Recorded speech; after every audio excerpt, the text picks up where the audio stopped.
lies God frazzling a pagan king with a Jew. Herein lies the Lord opening the eyes of a pagan king to some lowly Jew, some Jew that don't nobody know much about, a Jew that one day would face the gallows but escape them, because after all, you're my favorite Jew. According to the king of the land. More earrings, are they just not adorable? Yeah, okay, you guys. Yeah. So yeah, and then one day, ultimately the Jews were rescued from genocide altogether because God frazzled the king in the night one time some time ago. One night some time ago, God frazzled.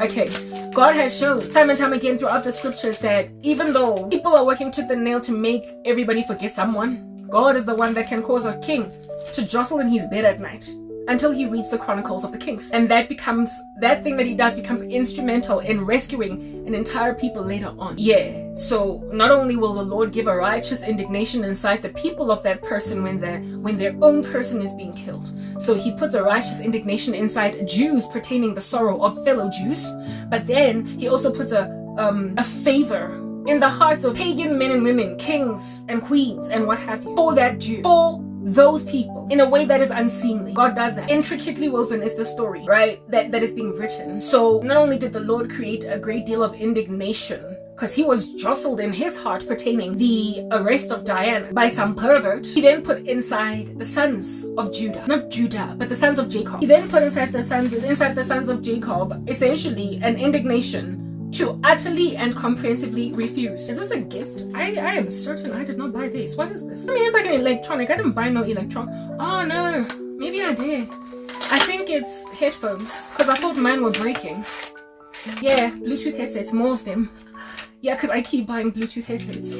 Except I thought these ones were broken. I thought these were breaking because one of them fell in the water and stopped working for the day. But then it came back again. It was resuscitated. It made like Lazarus and it came forth. So I've got 2 sets of Bluetooth headsets, but these are cuter. I like them. I want to show them to you. They're so adorable. I bought them because I thought I needed them, but it turns out that I can interchange. Plus, me having this jewelry in my ear sometimes hurts my ear when I put those in. So these ones, I think they hang on the ear like a homie. So they're just better. I want to show them to you. Hey guys, Temu, and these here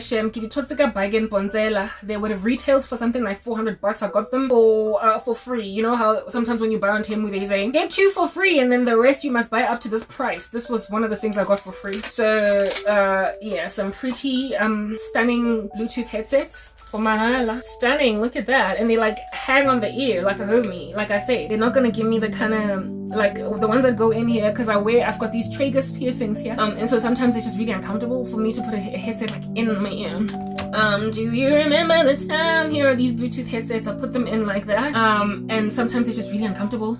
The one on this side in particular, because of my piercing. So this one just kind of like, look at it, it's so cute, so adorable, so classy.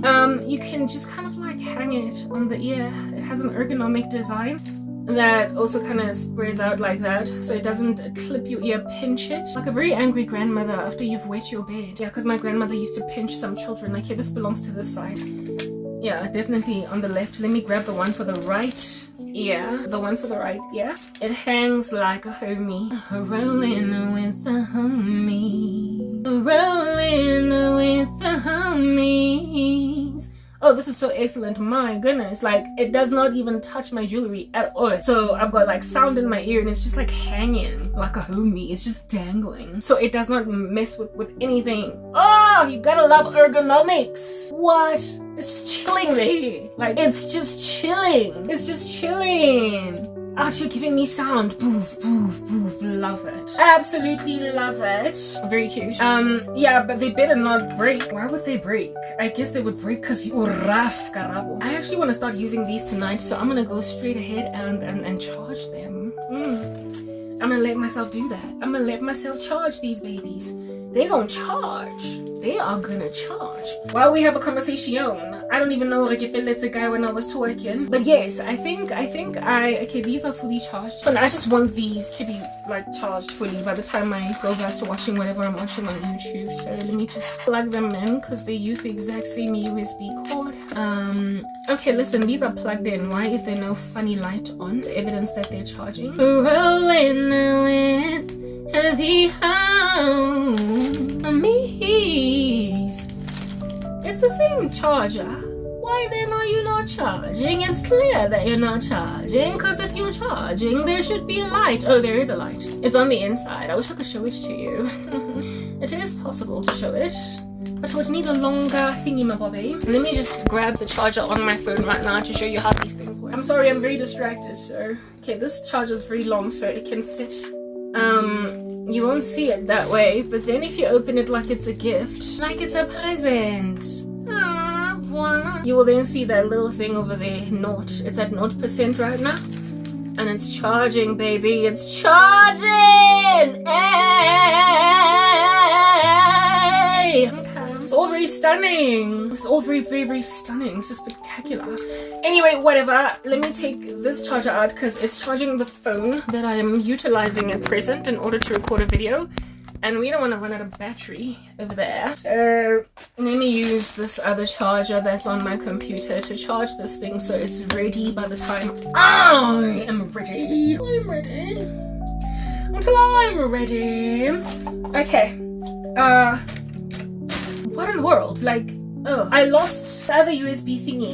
Listen, when I'm done here talking, everything that is just lost in translation will stop being lost in translation. I will find it, and it will no longer be a hindrance to my peace. Yeah, listen, God does that. God achieves feats of that nature. He will alert kings. He will not only create an indignation in the people of that person, but if those people are so weak that they can't do anything for that person or they don't have the resources, he will then award you, even in the eyes of a pagan, an unbeliever, favor. I bought another one. Hey, I guess I could. No, I don't think I bought another one. I think it came as two of them. Like one was small and then the other one was big. Just like my God. My God is big. Yeah, remember this one? I think it came as like two of them in one special fantastic deal, like a detangler. But of course I have got to make sure that my hair has product in it. It's moist, damn. Otherwise running this through it is just gonna rip it like my heart right now. Anyway, whatever. God will not only put indignation inside the people of that person, because why do you take our sister for a prostitute? Okay.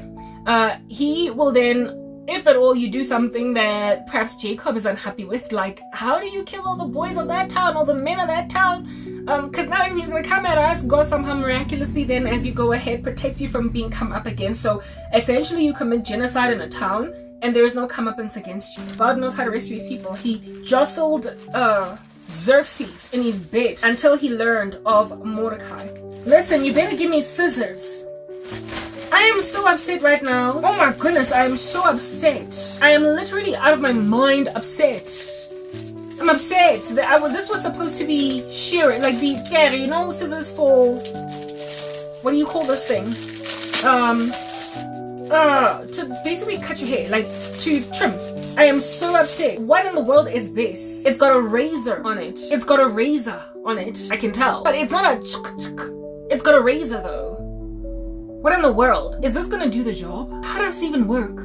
I am so upset. I thought it was, okay, I want to experiment with something. You see my hair, goodness, this stuff like this, I wanted to get rid of it. Like I wanted to basically just kind of trim my hair until fully reasonable, but I cannot for the life of me be experimenting with something like this. Like this hair that's left at the bottom there, is this gonna bring it? No, but I'm not trying to do that though. Look, I'm not gonna risk it. You see, now I'm going to be using garden scissors to trim my hair. Because whatever under heaven this is not what I was trying to do. This is not what I was trying to... Ugh, it's fine. They're cheap. I'll get them again. Garden scissors. I wanted to trim my hair. I wanted to trim my hair, y'all. I can't use this. I can't. It's dangerous. Like, what in the world? What in the world? Like, what? Anyway, let me put this little hair there. I am so upset. Because I'm looking inside here and the rest of it is not in here.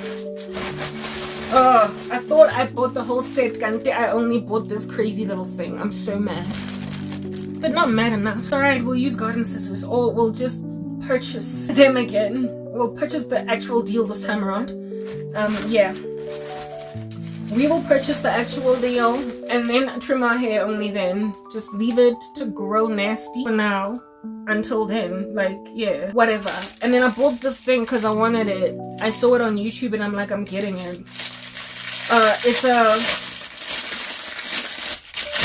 It's a massage thing, so that like when you wash your hair you can, like, you know, do stuff like that and just feel like really massaged and whatever.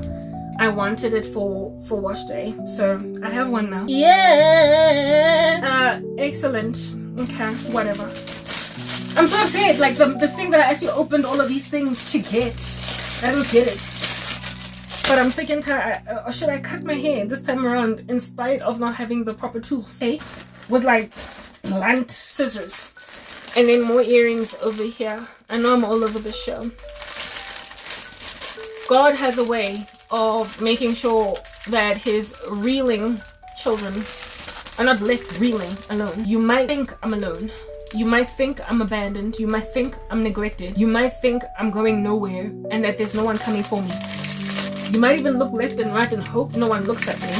You might cross your fingers, but it doesn't matter, because to jostle a king at night while he's sleeping is not something you have any control over. Do you understand what I'm saying? The Xerxes effect, I shall call it that, or the Xerxes phenomenon, that is not in your hands, it's in the hands of God. You cannot use so much magic that a king would sleep soundly throughout the night as opposed to having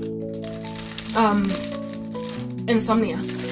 You cannot, for the life of you, anticipate that you have control over the fact that God is going to make sure a king can't sleep so that he can notice his disciple. When the Jews in Persia did not have power to essentially overwhelm the decree of a man that was so close to the king, Haman, that they could defy that decree or that edict. The Jews did not stand a chance against the anti-Semitism of Haman, unless, of course, a man above Haman, a man that is lord over Haman, gave favor to the Jews. So God not only caused that more powerful man to marry a Jew, he then also caused that powerful man to struggle to sleep until he reads a book, so that the man that was in a powerful position to cause the genocide of the Jews cannot get away with all that murder. You don't have control, wicked men and women, no matter how many times you can scan on the left and on the right. Earrings, this is what this is. Scan on the left and on the right. What in the world? I'm still gonna be looking like, hey, y'all gonna know what time it is, okay? You cannot make sure that a man sleeps when God doesn't want him to sleep. You cannot make sure that a man doesn't dream when God intends that he should not only recall the dream, but be so frazzled and jostled by it that he was set free a prisoner to interpret the dream. That is not something that is in your control. What is in your control is to throw a completely innocent man in jail. That's what's in your control. You know how that happened with Joseph. What is in your control is to make sure that that innocent man is entirely ignored by everybody else that is of little significance in the grander scheme of things. What you can control is the reviling of the name of this man, or you can cause fear in the eyes of everybody in that particular ecosystem to not help this man, or else you're going to be dealt consequences for having the back of someone that I am rather interested should be finished off. Here's the other batch. You cannot control Pharaoh in Egypt from dreaming about the ears of corn that are healthy and the ones that are unhealthy. You also cannot cause Pharaoh to not dream of the fat cows and the skinny cows. And you cannot cause Pharaoh to get over a dream that he had. Get over it. Just get over it when he then wakes up in the morning. It'll sit so richly and so thickly on his chest that he will literally be willing to go and see a Semite slave. He will be willing to let a Semite slave be brought into his quarters to interpret this dream. And then he will be given so much favor, that particular Semite slave, that he will be told that, listen, seeing as you could interpret my dreams, you might as well take on this project and run it yourself. You can control putting a person into slavery. You can sell them, like Joseph's brothers, into slavery. What in the world? Gav, absolutely stellar, fantastic. You can sell them. Go on right ahead and make merchandise out of a human being. Do you? Go on right ahead and prostitute a completely innocent woman. Do you? But she will never lay with a man, even though you put her in a brothel. She will never lay with a man, even though you put her in a brothel. Understand that you could put an innocent girl in a brothel that belongs to God, and her first client that she is forced to sleep with will rather listen to her life story from the beginning to the end, instead of sleep with her and make a decision to buy her from the madam broth, instead of sleep with her and then following that, set her free. You can set Christians up for failure everywhere, but you cannot control who God puts in the pathway of all that failure. You can't control what governor, what king, what president, what strong man able to make big decisions is going to be made to sit in front of her. A person that he then will realize this is not supposed to be a prostitute. I'll give you a story that is actually personal to me. Okay, those were all my purchases, right? I am disappointed that the thing that I was actually looking for in my little skodwenki, in my little plastic bag over there, is not there. I was looking for things that cut. I wanted to trim my hair, but I guess we're gonna do my hair. We're gonna do without the trimming, or we're gonna go on right ahead and try and trim this with scissors, like regular scissors, again, just like what I did before. But I'm not comfortable doing that. But I don't know how my hair is gonna keep growing if I don't do some kind of trimming. Like, but I can't. No, why not? Like, I've trimmed my hair before with scissors, y'all. Regular paper scissors. But I don't know if it's just a wise idea to do that. And my hair has ever since gone dry. Like, yeah, listen, I'm trying to make sure that my hair grows well. But when am I gonna get opportunity again to purchase something from Temu with all these duties? I won't have. What do you call this thing? I will not. It might be like 2 or 3 months before I'm able to buy again from Temu. Like, my life sucks. I don't know. So since I probably highly unlikely will never get the right kinds of scissors, shears, hair scissors to like trim my hair, I might as well just do what I did before. It worked. The only reason why my hair has broken like this is because I combed it horribly, but I once did trim my hair with regular scissors and it worked. Listen, I feel like I'm gonna do just that. I'm gonna use regular scissors. Like, how can I? I'm just like, Papa, I'm gonna do that. Like, I need to trim my hair. I can't just let it hang in the state. Like, I can't. Anyway, let's put all jewelry and everything back where it needs to go. I actually need to pee right now. Did I show you these? Yeah, I did. Listen, you saw my purchases, and this is only the beginning. When it comes to earrings, I bought more. I bought more. I did. Like Oliver. Never before has a boy bought more, but I did. And they're coming, and I've already paid duties for that. And my duties for that were, the whole purchase in total was like 800 bucks. And my duties were 180 rands, so not bad. And they're coming, baby, they're coming, and they're stunning. And with them, you could totally start a shop for earrings, but that's not what I'm trying to do. Anyway, whatever. I need to throw this away, but I will eventually throw it away. I actually need to pee. I'm gonna use these. You're gonna watch me trim my hair with these blunt, okay, they're not blunt, but still, with these scissors that are for paper. Because, like, what else am I gonna use them for? You see, they can cut through cardboard. They can cut my hair. Like, no, I'm using. Nobody's gonna tell me anything. No one. No one. Anyway, I opened that package. But no, my guys, like, honestly though, hey, let's just put this hair. I'm pressed to pee now. I'm wiggling about in the bed. I need to go and use the bathroom. My hair is so soft. Remember how my hair was last time? Remember how my hair was last time? Actually, let's just carry on with that conversation later because I'm probably pressed. I'm pressed to pee and it's unnecessary for me to be sitting here. Later, Gator. Okay, I'm back.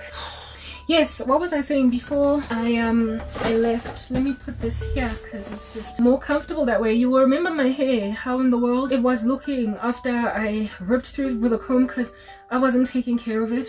And so because I wasn't taking care of it, I broke it when I was combing it. And I spoke about how it is that ultimately I'm gonna catch up. Well, look at how unhealthy my ends are because of all that ripping. But the base is catching up, y'all. The base of my hair is catching up, and it's so much thicker now, right, than the last time when I was doing my hair on camera. You will remember it was a lot thinner, but even in it being behind closed doors, like, it's already starting to recover. Like, y'all can see that. So very soon the ends are going to be dealt a bad blow. The bottom here is so rich and thick, and I'm going to work really hard to recover it. So I don't know what to do. I get saying this has already been detangled, but the intention was to trim.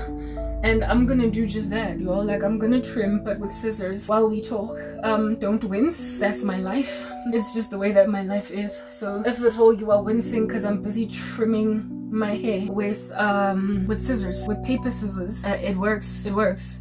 Okay, it's worked for me before, even though some people really like kind of swear by not doing stuff like that. I'm gonna do it. I tried to buy proper shearing scissors, so don't come at me for being just gnarly and ridiculous. And people also say don't trim your hair when it's kind of damp or moist or whatever, but I do stuff like that. Like, guys, I don't know, but I'm not gonna get rid of too much, just pretty much whatever's going on over there. Like, that's what I'm getting rid of. Yeah, I'm gonna get rid of it. I brought a towel to put on me pillow so that I can achieve that success. So let's continue to talk. This is not a hair tut. This is a discussion about the things of God, where I just so happen to also be doing hair. So let's talk.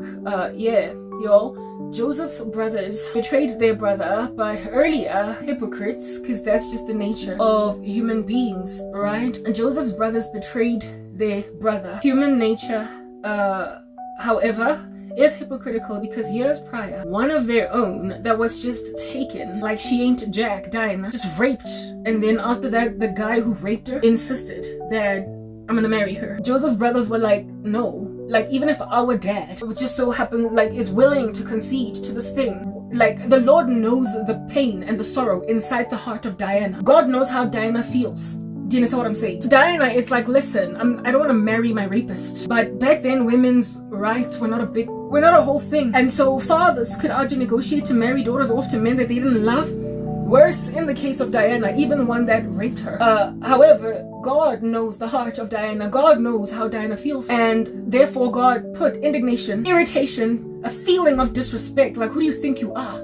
Right? Inside Joseph's brother. Not Joseph's brother, Diana. Well, Joseph's brothers too, but in this instance, the one to whom they belong is Diana. More so even than Joseph. And Joseph's brothers made a decision that, this idiot, he goes and takes our sister as a prostitute. Our dad is not gonna get what under heaven it is that needs to be done here. The indignation of the Lord and the sorrow of Diana as she's sitting with a man that she does not want for a husband is understood by God. The Lord knows how Diana feels, and Diana in that space feels forsaken. She feels left out on a limb. Diana in that instance feels like, listen, the Lord has forsaken me to my abuser. That is how Diana feels in that very moment. Do you understand what I'm saying? Yet, however, the Lord knows that that's how she feels. The Lord knows that Diana feels forsaken in that moment. The Lord knows that Diana feels like, was this my life really? Like, is this what you planned for my future? Like, I belong to you, I love you, I sacrifice to you, you are my God, and yet you don't regard me spending the rest of my life with my rapist an issue? God, far be it from you to leave me in this state. And while Diana felt like, she was there when the negotiations were being done between her rapist and the camp of Jacob. She heard all that, stood there, while the man that took her body by force the night before or the day before or whatever is literally standing there on some, listen, I will honor her after the act, post-mortem, after the cadaver has frozen in the refrigerator, I will marry her. I have killed her virtue, I have decimated her honor, but I'll take her. I'll marry her. Like, she wants you? You think that just because you went and stole a virgin's virginity, that she will be okay to marry you? What in the world? You are her violator, you will always be her violator. You will be no other thing but her violator all the way up until she goes to the grave. She will only ever remember you as the guy that took her by force, with no intimacy at all. And in the future, if she were to develop feelings for another guy, she will be even more embittered by the fact that I married my molester. But given that, women's rights, like I said, at that time were not a thing, the Lord then had to be the one to stand in the gap for Diana, right? The Lord had to be the one to intervene. So where it is that Jacob was prepared to give his daughter in a gentleman's agreement, just in the same way that Lot was prepared to give the daughters of Lot to the men of Sodom in order to save the angels of God from essentially molestation and sodomy. Yeah, the Lord was like, no, the angels of God are going to blind the men of Sodom rather than them take the daughters of Lot, or anyone for that matter. I will deal with them the way that I, in my indignation, feel is fit, because we're yet to arrive at a place where men respect women's liberties. We're yet to arrive at a place where men honor women's rights. And so because we are yet to arrive at that place, yeah, okay, I'll take on the cause of Diana. I will be the father to the fatherless. I will take care of the widow and of the orphan. These who are on the fringes of society and disregarded by everybody else, I will take on their cause. I will have their back. And I will have their back through other people that will argue with each other, that will fight with each other because they were in disagreement as to how to deal with this matter. They will end there. I will give them machinations, I will give them plots, and I will give them schemes. And with these plots and schemes, I will put them at enmity with each other. But I will effect my justice on behalf of one who feels like there is no advocate for her, one who feels like nobody is coming through for her. I will have her back. The Lord had Diana's back through her brothers. While Jacob sort of did not feel the same level of indignation over the defilement of his daughter, her brothers did. Her brothers felt indignation, her brothers felt fury, and her brothers knew that their dad would have different ideas about what needs to be done, and so they disregarded what the dad would do, and they came up and they plotted, came up with an idea from underneath their coats, their jackets, and they ignored what their dad would rather have them do. And of course it would be this ignoring of what their dad would rather have them do that then caused their dad to lack confidence in them, and favor Joseph above the brothers. All these things that are disagreements between human beings, ultimately within one big fat chunky God vacuum, worked out for the good of literally everybody. That entire tribe of Israel was rescued by all the individual unique indiscretions on the ground by mere mortals. However, the perfect plan of God was being outworked through differences of men, differences of human beings. That disregard of Jacob's pretty much agreement with the king of that particular town, what Joseph's brothers, well, Diana's brothers did, caused, like I said, Jacob to have little confidence, little trust in the brothers of Joseph, until he favored Joseph. Yes, of course, because also he just so happened to be the son, the firstborn son of his favorite wife, but it was also because of all these other things that the brothers of Joseph did before that caused Jacob to have little confidence in the leadership of his sons, until he favored Joseph above them all. Yeah, because Joseph at the time when Diana got raped was still a boy. He was too little, too young to essentially do anything about it. So he was not part of the plot. He was not part of the scheme to set Diana free. It was the brothers, all of them, the rest of them, pretty much the 10 of them that did this thing, and that plotted and schemed and killed an entire tribe of, what are those people called? What was their tribe called? I totally, absolutely and comprehensively forgot. But whatever. They were out there harboring a rapist, and they tried to make that rapist the husband of his victim. And God saw that as an error, as a folly. But God also saw that for the sake of peace and for the sake of a gentleman's agreement and for the sake of settling in a land, the dad would not do what is right, so the brothers did what is right, pertaining an afflicted daughter. So I mean, already that's what my trimmed hair looks like, and let us hope me using paper scissors is not going to afflict me too horrifically, but it is what it is. Now what are we gonna do? Let's put it in a twist. I'm gonna put it in a twist because I'm not really sure what I want to do with my hair. I think I want to just put it in like a bun, I don't know. So a three strand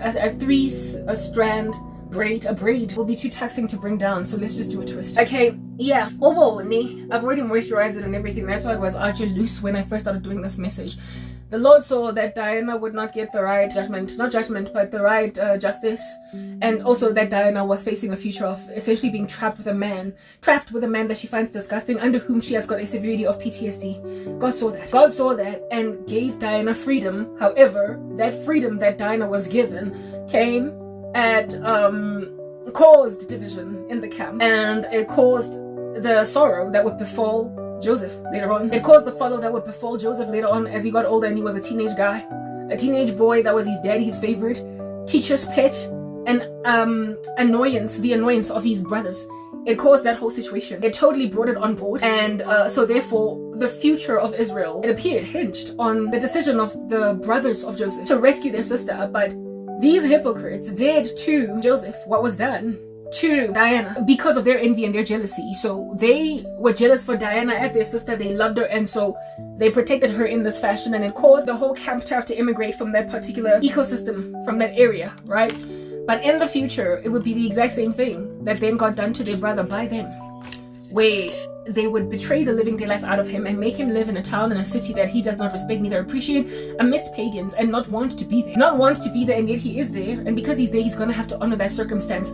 Diana, if she was left in the clutch of that rapist, would have had to just honor those rules, those customs, and basically be a wife and keep bearing children for a man she despises, and so have a miserable life. But I get women no rights in that season, in that time, tossed to and from between men unless they're stood for by other men, unless they are advocated on behalf of. They would just have to writhe under like ridiculous dudes that they don't want, ridiculous men that they don't want. Yeah, Lord saw that the brothers of Judah, no, not Judah, but Joseph, the brothers of Joseph, well, Judah too, but you get my point right now. Joseph is the right word. The brothers of Joseph put Joseph in a position to suffocate the fate that Diana was rescued from by them. That is the hypocrisy of men, and the imperfection therefore of men, and the inability entirely to truly effect justice by men.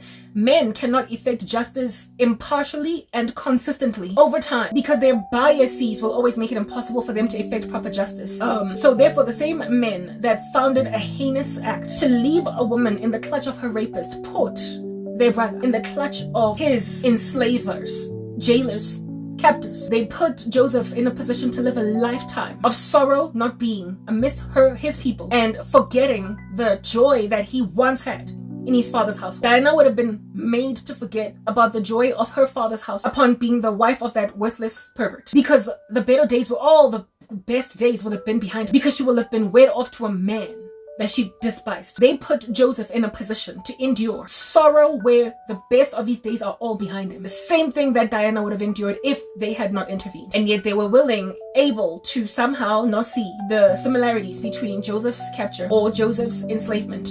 They were not able to see the similarities to Joseph in what they did for their sister Diana. And so therefore we're naive to imagine that God would not also stage some kind of intervention the way that God staged an intervention for Diana through them. The Lord staged an intervention for Diana through the brothers of Joseph, of Diana. And the same brothers did not see that in the future, one day God would stage a similar intervention for Joseph against them, who now were the afflictors, harassers of Joseph, in the same way that that man that went and took Diana by force had no regard for the fact that she doesn't want to be with him for the rest of her life. No regard. They did not see that in and of themselves one day, weak and circumcised, unable to fend for themselves, they would be massacred as a village in the interests of salvaging someone that, even though you intended to leave them in the clutch of their captors, God had no such plan for their lives. The division caused in the camp of Joseph, the division caused in the camp of Jacob, caused the rescuing of the Hebrews in total. You reap what you sow. Do you understand? And when in your hypocrisy, you conveniently neglect to recall that you stand for women's freedoms, insofar as the woman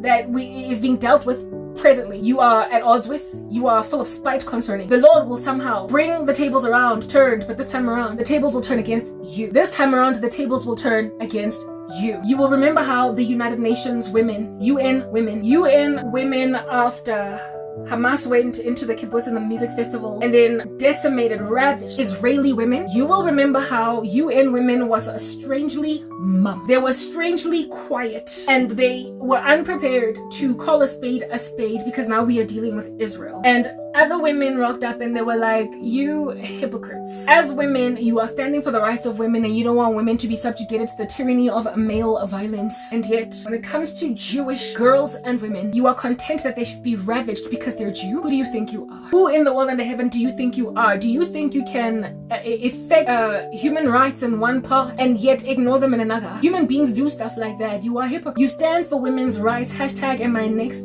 Hashtag GBV. Hashtag blah blah what a fish paste. Hashtag men are trash.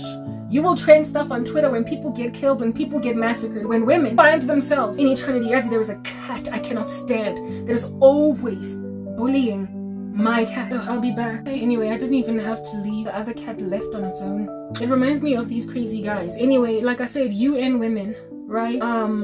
They conveniently neglected to recall how they feel about women's rights. And I keep saying, women, all of y'all that claim to be pro-human rights and women's rights in particular, and then you can watch however the rape of a woman that you have made your enemy for whatever reasons. On that day, the Lord will deal you the bad blow that he dealt the brothers of Joseph, who were endured through the humiliation of God having the back and rescuing, therefore, the person that they set up for failure. Okay, you don't get to be partial pertaining your application. Look at how much healthier my hair is after the first time. It's thicker. Do you see that? It's coming around, baby. It's coming around, and we praise the Lord for all that coming around, and hopefully it's going to do a great, excellent thing just as time progresses.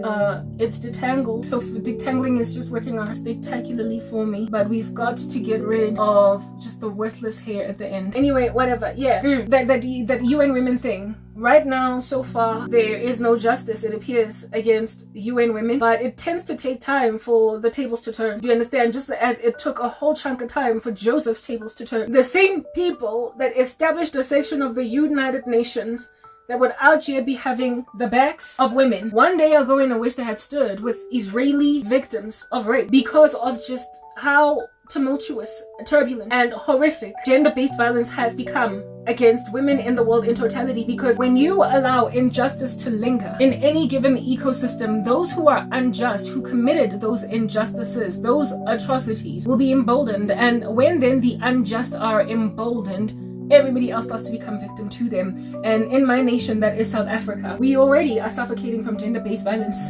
And thanks to women being partial, taking care of the needs of women, and thanks to also men being hypocrites, where it is that they would not want any of their mothers and sisters to endure the kind of violence that I'm enduring and nonetheless participating in that violence. They wouldn't want any of their daughters to endure the kinds of men that I'm endured under, but they are those men that are doing that to women. They are holding women hostage. Witchcraft.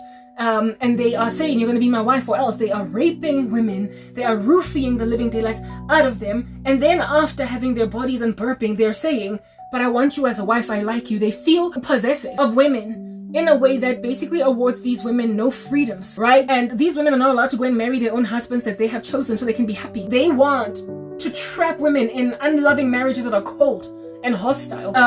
And these men would not want the same thing for their daughters. They essentially would not want the same kind of measly food in the lives of their girl children. But they are that measly food to their baby mamas, the baby mamas of which understand after they've had their bodies, they despise them. They don't love them truly. They don't hold fast to loving them. They can't even, after demanding a woman be in their lives because they feel possessive over her, they can't even love her. They can't even maintain love for that woman. They frustrate her, they frazzle her, they unravel her, and they unhinge her. And then because she's always throwing her toys out the cot, they then say, she's always nagging on top of that. And then they make a decision to essentially just go and find some other woman that's not going to be nagging so much. The other woman of which is also going to be a victim of Karabo. And it's just like a whole cycle. And when then these men are left to thrive like this with women, feeling like, hey, if at all I was endured through this, I don't care to stand up for another woman that could endure this too. Because really, misery loves company. Women then embolden these guys and make them feel like I can keep getting away with this murder until one day when these men meet a woman that doesn't capitulate to Karabo, does not want to be with them, does not want to sit in a situation where she is with a hostage taker, sees in dreams and visions that this guy is busy with me, if the Lord gives her a spiritual gift to see these things and so therefore be able to see like Diana that this is rape, women are like, we're gonna leave you at his mercy.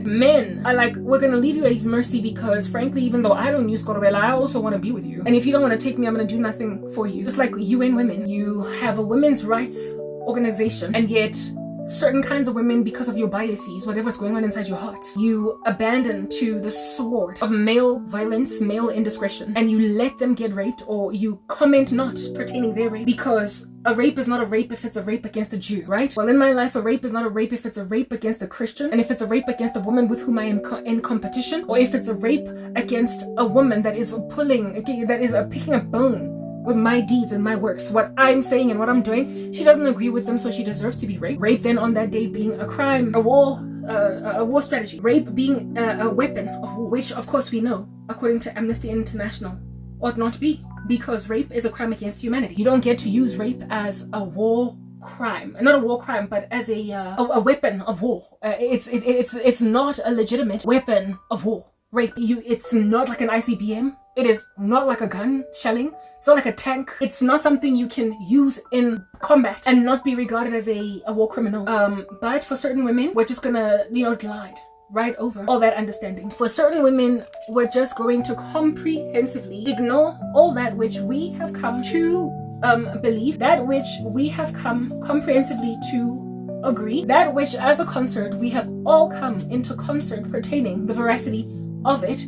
Yeah, we're gonna completely ignore it because after all, we're now dealing with Jewish girls. So a Jewish girl is not a girl, just a monster that can be devoured. A Christian girl is not a girl, just a monster that can be devoured because her ideology or her rhetoric, frankly, I can't know, right? Who she is, what she represents, who her people are, I don't like them. Well, even though you might be sitting where you're sitting, with the belief or the ideal that your lack of regard for me as a Christian woman, or your lack of regard for a Jewish girl or whatever is also God's lack of regard, is to be nonsensical in your thought, and God will raise up those who see that this is a travesty. God will always raise up somebody who's going to go against the decree, who's going to go against the the gentleman's agreement, the person that is going to, the people who will enter into contract at the expense of victims. The Lord will always raise up a fringe sect of people that are going to do their own thing anyway because they think they're Frank Sinatra.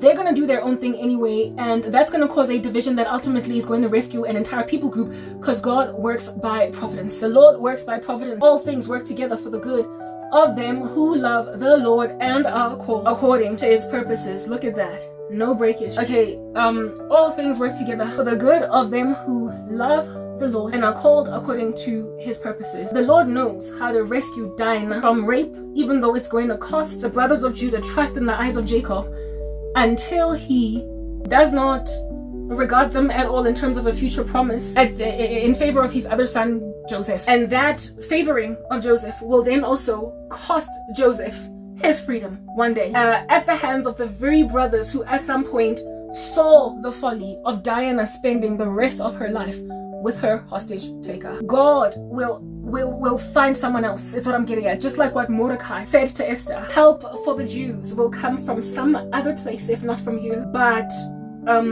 when we get help and basically calamity comes against your where you're seated, you will not struggle to basically, you will receive judgment in and of yourself. The sword will come to you. But who knows if you've not been put in this position for such a time as this. Essentially, what Mordecai was saying there to Esther is that you don't get to make like UN women and disregard rape insofar as it is rape against Jewish women. Because when help for UN, for Jews, when help for Jewish girls comes who have been held hostage by crazy Hamas militants, you are not going to struggle to receive your judgment. You in and of yourself are going to find yourself in a nasty position, but who knows if you've not been put in a powerful position to be one of the people who belongs to UN women for such a time as this. The Lord will always send some kind of a warning to people who think that they can be hypocrites in their capacities, that they can be women and ignore rape of women, that they can be mothers and ignore the sorrow of children, other people's children, that you can be one day the calamity that befell some other woman's kids will befall not only you but your children. But like I said, the calamity that befalls, sometimes there is such a long waiting season. It tarries so long. There are so many years that progress, that come and go and come and go and come and go, that it appears as if though UN women got away with ignoring the sorrow of Jewish girls raped by Hamas. Well, I am enduring as a Christian woman just an incendiary, harlotrous, abusive insistence upon my person by men in my country who already are suffocated by gender-based violence. My nation is the worst country to live in as a woman. South Africa. Statistically, we keep getting killed.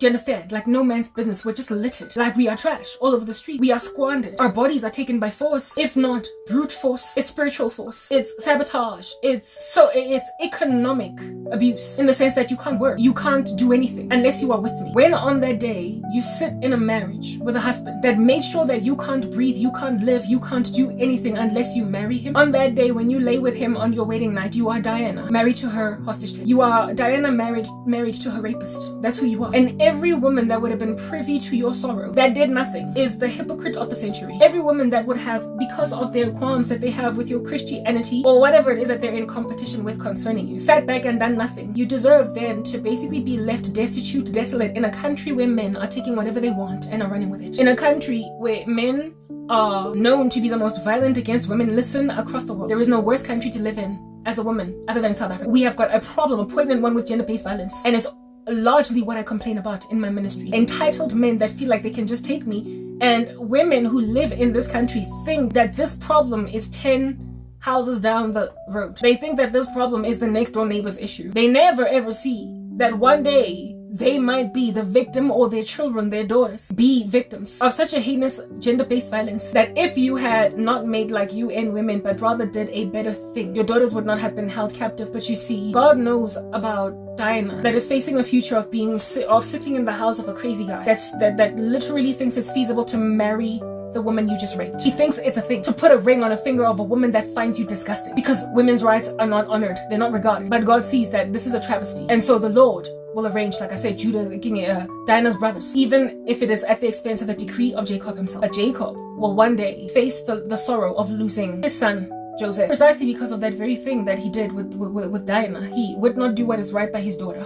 His brothers intervened. As a result of the brothers intervening, he had bones to pick with the brothers until he favored one guy, and him favoring that one guy cost him that guy, Joseph. But while Joseph was not an heir, he was basically suffocating from what we call collateral damage. The collateral damage of his dad's indiscretion. The Lord also had his back. The Lord also had his back. So in reverting back to the thing that I was saying about King Joseph's brothers show that among the Jews, you don't just let one of your own get taken.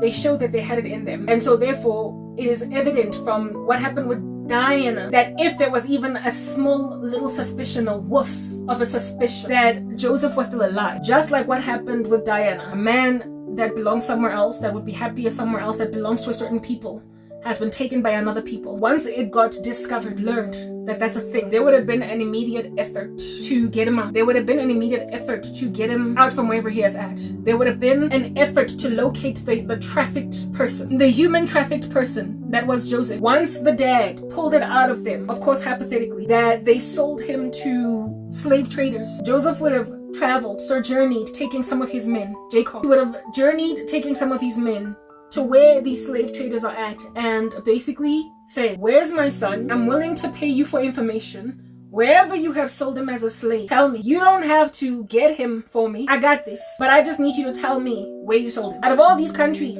where did you sell him? And then this man would have been like, okay, whatever, I love money. That's why I sold your son. So if you will give me this much money, this many goats, this many sheep, I'll tell you who I sold your son to. I sold him to Potiphar. And so Jacob would have immediately embarked on a journey to go to Egypt and essentially seeking the Lord's face in prayer with snot and trana, asked the Lord to give the Egyptians into his hand if they refuse to let Joseph go, because he will first try to negotiate with humility for his son back. But if the Egyptians don't want to let him go, then I guess by pain of death, I will literally try and get my son back or die trying. I'm not just going to let it go.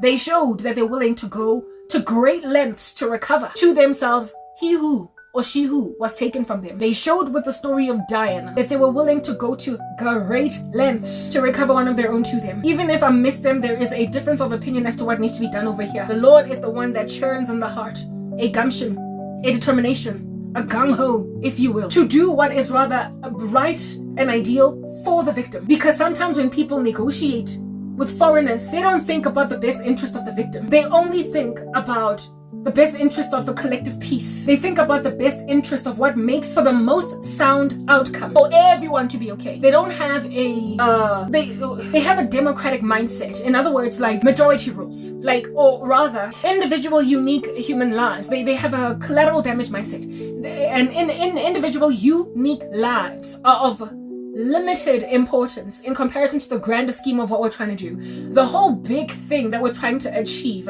we cannot what is the word that I'm looking for? We cannot risk it for one person. But you see, heaven rejoices when even one sinner repents.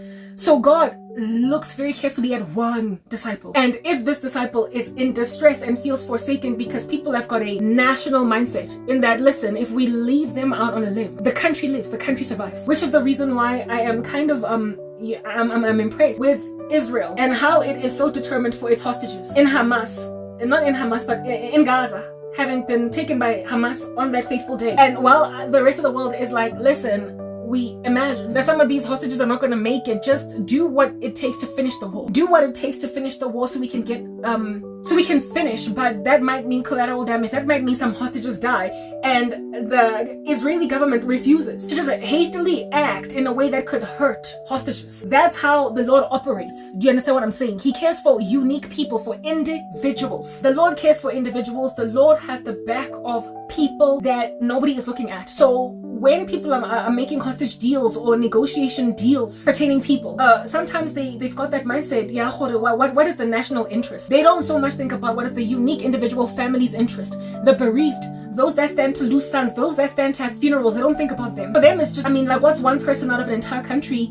Yeah, well, every last one of us are so unique and so particular to God that He will send for us, really one. He will send for us with us being just the only people in the room. Only people in the room that are in danger while everybody else appears safe. He leaves no men behind. God leaves no one behind. And you as a person that has been held hostage, that has been made a captive. Do you understand what I'm saying? You feel forsaken and abandoned when your country decides to just leave you, because at least we've gotten 97% of the hostages. You look at God and are like, Eloi, Eloi, lama sabachthani. Look at the barely any breakage over there. You look at God and say, Eloi, Eloi, lama sabachthani. You say that, God, my God, why have you forsaken me? You feel forsaken by God because you understand your own importance. You know who you are. You regard yourself as worth the while to rescue, while everybody else says, but the majority of the country is fine. Most people in the country are safe. And so because most people in the country are safe, I'm sorry, but this is a necessary evil. We're going to have to let Karabo go. Most people got out of this alive, but I'm sorry, we're going to have to let Peter go. Yeah, well, Peter feels like his life is important, and guess what? God also gets that. God regards Peter, and you also have no idea what God is planning for Peter's future. So you don't get to decide that Peter is a necessary evil to leave behind. You don't get to say Peter is a necessary evil to lock outside. You don't get to basically accept and let sleeping dogs lie that Peter's gonna die. You don't get to do that and be any kind of believable Christian. Do you understand what I'm saying? God leaves no one behind. And those of you that are in the treacherous business of leaving people behind, the Lord is going to deal you a handsome blow. Do you understand? A big, fat, chunky, bad blow. You're going to learn that he never intended to leave Joseph arriving as a slave in a foreign country. It was his providential work to get him in that country, to rescue literally everybody that put Joseph in a position to suffocate all that enslavement in Egypt. To make a man humble towards his hostage takers, towards his enslavers, to make a man essentially have to bow down in honor and respect over people that have no idea who he is, people that don't know how important he is to his dad, people that don't know that he was his dad's favorite child, people who don't know that he came very so highly favored that he was given a coat of many colors. They have no idea that this is the kid of a household, because when you're a slave in Potiphar's house, it doesn't matter that you're the kid of a household. At the end of the day, you're my slave. You will know that God leaves no one behind, and that in your hostage negotiations, you don't get to say, I'm ending the war because at least I've got 97% of my hostages, of the hostages that were taken from my country. You don't get to leave people behind. And I am suffocating the fate of being left behind. I've been abandoned by my entire country, my own family members, immediate, my former friends, and they have all regarded my disappearance altogether from society as a freaking necessary evil. They have betrayed the living daylights out of me, and have forgotten that as women, they despise the gender-based violence at the hands of our merciless men. They have forgotten that they don't want their daughters to have to keep on living in a country that is the least safe for women. They have forgotten that in and of themselves they would loathe to be held hostage in a basement by a man that keeps on having your baby, making you have his children while you can't even go out to get the sun because he doesn't want you to be seen by anybody. A man that thoroughly wants to be the only person in your life because he knows that he's not in your league, and so therefore he's got to hide you. He's got to make out of you a hostage. He's got to make out of you a woman that is a captive, suffocating violently, and the Stockholm Syndrome, thinking that your hostage taker is sweet potatoes. They neglect to recall all such things, but God respects and regards the sorrow of Joseph in never ever being amidst his own family members. All throughout the time that Joseph was in Egypt, he hoped and prayed that he would get out. He worked heartily as unto the Lord and showed his best and put his best foot forward, precisely because he hoped that one day his life would not be this bad, and that maybe perhaps one day he might be restored to his father. He never lost that hope, because when you're in Christ, you get to have an impossible hope. You get to have a dream that is an impossible dream, a dream that don't make no sense to have, given that you're a slave. People expect that when you get thrown in obscurity, you will just suddenly see your place. Listen, they expect that you will regard your sorrow as this is life, like this. And so imagine yourself as one who has been put in their place. They imagine that you ought embrace being put in your place. Imagine that. People trying to put you in your place. My place is being the favorite of my father's sons, to a point of being awarded a coat of many colors. That's my place. But they say, no, not that one. That's history. How in the world do you expect me to be emotionally vibrant and be okay and get from day to day without mourning when you expect me to accept the status of a slave when I was once awarded a coat of many colors by my dad? That angst will always dwell in someone that had a better life before. They never forget about it. A slave that was once, what is the word that I'm looking for? Like nobility. A slave that was once a queen will never ever forget the day when they were a queen, all the way up until they die. You cannot make people accept lowliness because life sucks now. They will always strive to recover to where they come from. They will always think about better days. So you can't grab a snob from Johannesburg and make her the wife of a wife beater, or make her the wife of some satanic cult ritualist that has no respect for her intelligence and insists that he be the only person paying for her bills, be the only person buying her food, be the only person, a woman that was able to study at one of the best universities in the country, that she must just forget about using her brain. Like a woman that you have seen it fit to put in your house, and then you must say, but a woman must know her place. What is my place? Exactly, listen, I need to know. What is my place as a woman that was once an academic and frankly still is? In the midst of a man that feels like a woman must not use her brain, my place is to just be barefoot and pregnant in a kitchen and say nothing and be grateful for the mere fact that you're putting food on my table and that you finally put a baby in my stomach when my clock was ticking. I had a geriatric womb. My ship was sailing. And so I caught a bus real quick and got fertilized. So be grateful that you're a mom at all when I was supposed to be one of those moms, you know? A very happy wife, married to an understanding man who respects and adores the fact that God made me an intelligent woman with much to offer. But I must just deal with the misogynistic rando belonging to a cult that feels like women's place is in the kitchen, quiet mom saying nothing. Primitive men that rape women and then smile at them and say, but I'm gonna marry. They don't see the folly of taking a woman's body by force. They don't see the folly of keeping a woman hostage in a relationship with witchcraft, just perpetually feeding her meds. A woman always just high on some supply of satanic drugs, married to a most diabolical man that she cannot stand, but he's paying my bills. You want me to be the bride, adorned with everything I want, from makeup to hair, but married to a man that makes me vomit in my mouth. A man that when I hear his car pulling into the driveway, I hop, I jump, and I look around wondering, is everything in place? Because he's that abusive. On that day when I marry him, at least I've been put in my place. For real.